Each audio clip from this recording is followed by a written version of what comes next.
It's Doc Talk. We are at Labor Day. Of all the crazy things, we are already at the Labor Day weekend. School's back. A lot of fall sporting goods are back. Uh, not good. Sporting events are back. Good sporting events is what I really was trying to say. And we have the evolution of um, our tropical storm season into being really worrisome across the United States. Many of you know I live in Southwest Florida. We had the tropical storm bypassing us this week, very fortunately. Some people still had water, wind damage. It went through a relatively unpopulated area in Florida. That was good news. Still caused misery for people on the coast and up through Georgia and the Carolinas. So this is the time of year we have to be really concerned about that. And so for those of you in the coastal areas and in the hurricane impact zones, time to heads up. We got a couple interesting things to talk about this time in Doc Talk. I want to start off though with a public safety message, and that public safety message is get some quality sleep. How's that? As Brittany is telling me in the background, Brittany says you recharge your phone, you recharge your car, you have to recharge yourself. And one of the best ways to do that, beyond good nutrition and hydration, is a pattern of good sleep. All of us in public safety have a lot of interruptions to our sleep cycles, and it occurs because we live in a fast-paced field. We change shifts. We occasionally, get all-nighters when we weren't anticipating them. But it is better for us to cycle into a really good sleep pattern as a baseline for ourselves, realizing every once in a while that gets interrupted. Sleep deprivation, sleep interruptions, um, those people that have sleep apnea and other obstructive problems trying to breathe at night, which seems to be fairly common in our industry. We all have impacts of that kind of stuff on our long term health. Just like you wouldn't let your cell phone go uncharged for days at a time, some of us maybe even hours at a time, we need to get into the pattern where we get regular sleep.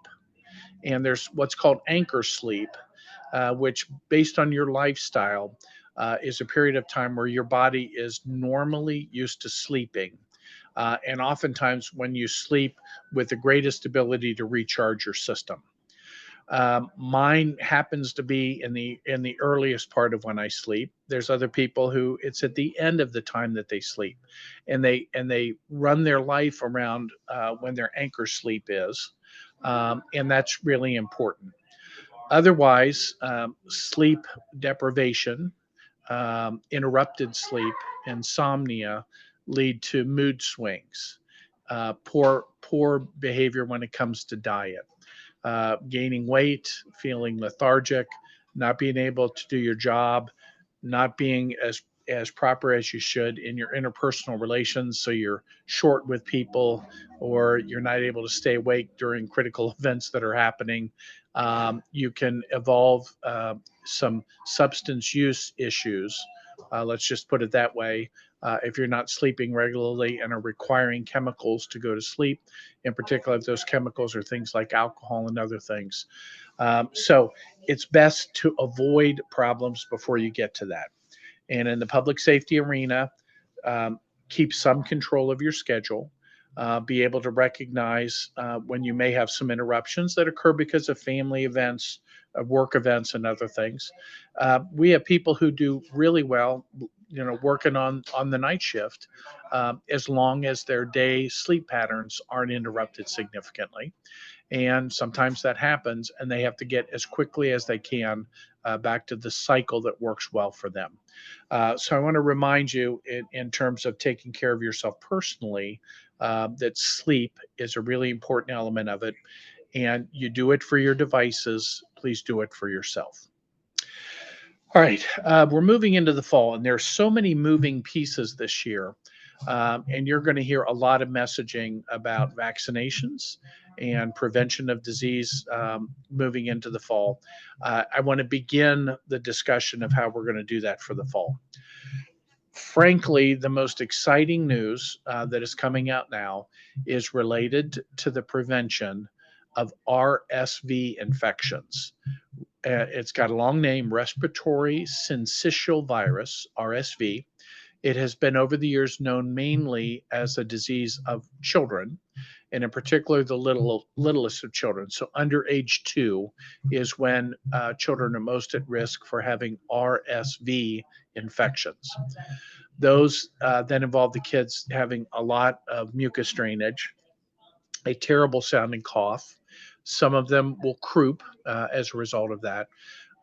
Those that have a predisposition to asthma will get wheezing with it, and it can make these children deathly ill, and some die.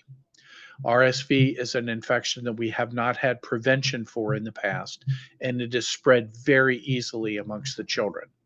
It typically has a seasonal kind of pattern to it, but it's not really predictable when that season is going to be. I have the personal knowledge of this because my granddaughter at age 10 days got very ill with it in a very hot September where they live. And she was so sick for 10 days in the intensive care unit that she had the risk of dying. And it was terrible. And, these little infants struggling to breathe. And then our evolution of this is we try not to intubate those children. For those of you familiar with that process, try not to intubate them, don't put them on a ventilator, treat them with some of our continuous flow techniques, whether that's with a mask or with the nasal cannula. She happened to be treated most successfully with the high flow nasal cannula with a really high concentration of oxygen. Anyway, this infection is a bad infection, and we have not had prevention for it. Within the last 6 months, there has been the development of a number of vaccines. The vaccines are going to be patterned for 3 different groups.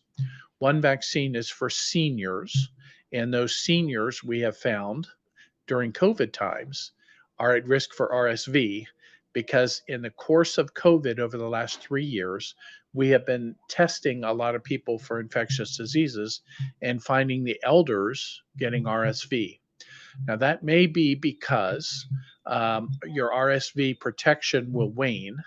Many, many, many children have had RSV over the years, but as you get older and your ability for your white cells to remember childhood infections may wane, so we have now developed a vaccine for older people to get. So those, particularly over age 65, may hear from their physicians about a new vaccine available for an old virus, RSV, and it is protective from the worst of those infections. The second virus, the second prevention of this virus is in several vaccines made for children. So those are young children under the age of 2. They involve a single immunization, which protects that child from the virus for their first couple years of life and no longer than that. But that really is the critical time when you want to protect children.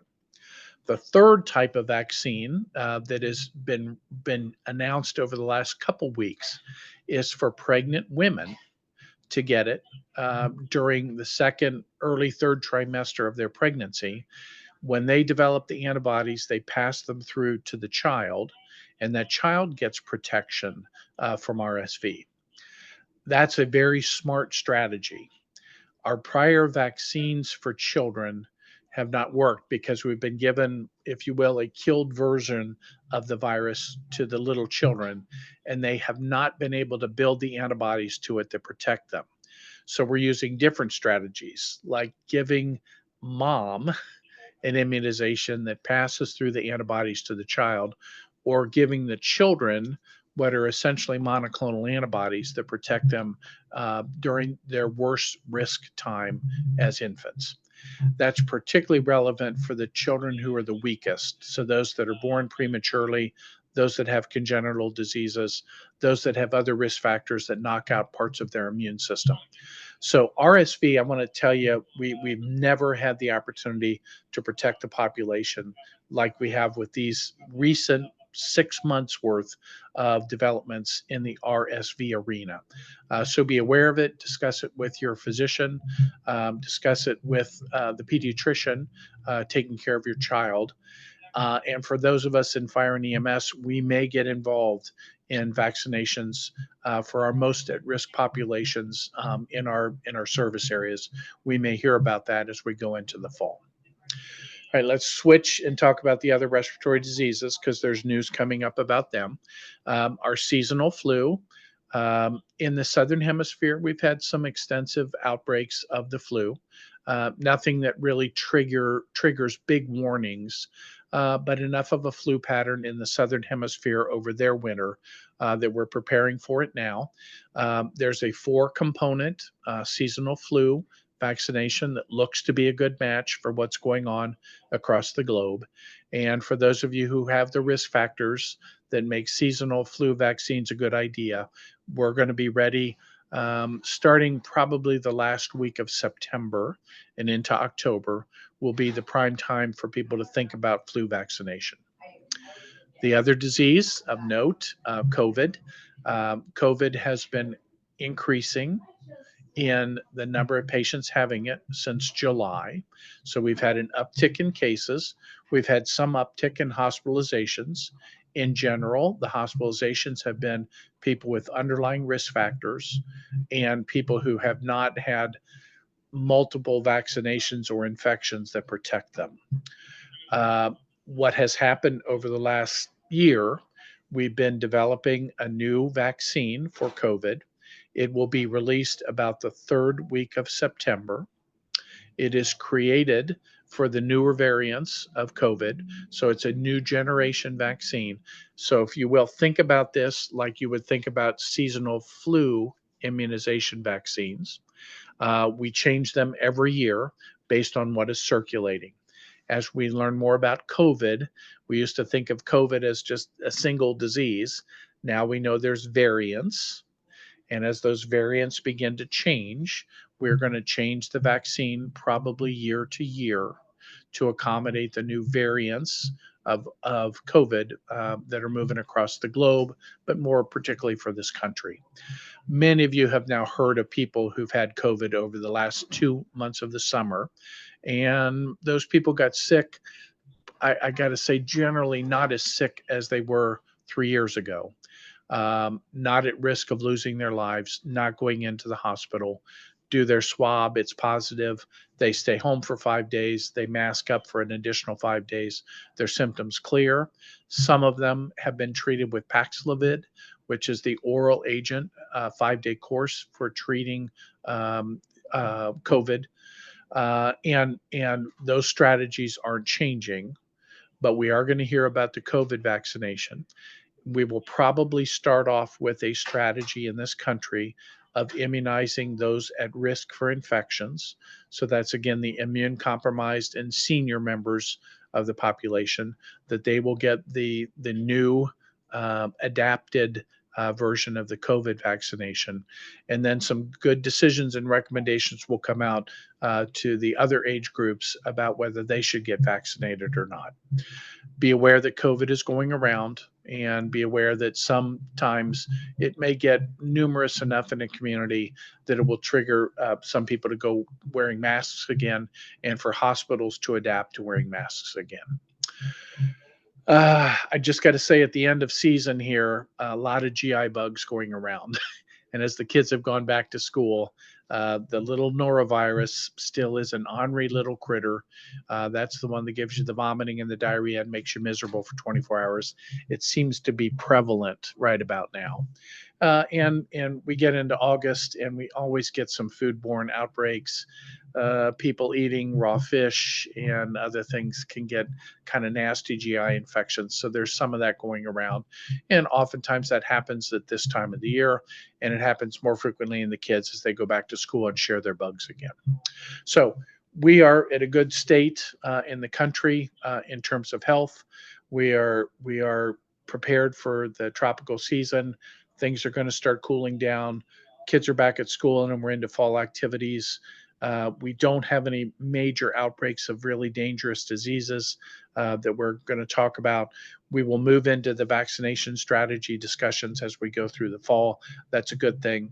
Preparing for a great set of holidays this year with no interruptions with any big bad diseases. That would be wonderful for all of us. So, Doc Talk, Labor Day. Have a great holiday, a safe holiday. Take care of yourselves, and we'll talk next month. Thanks.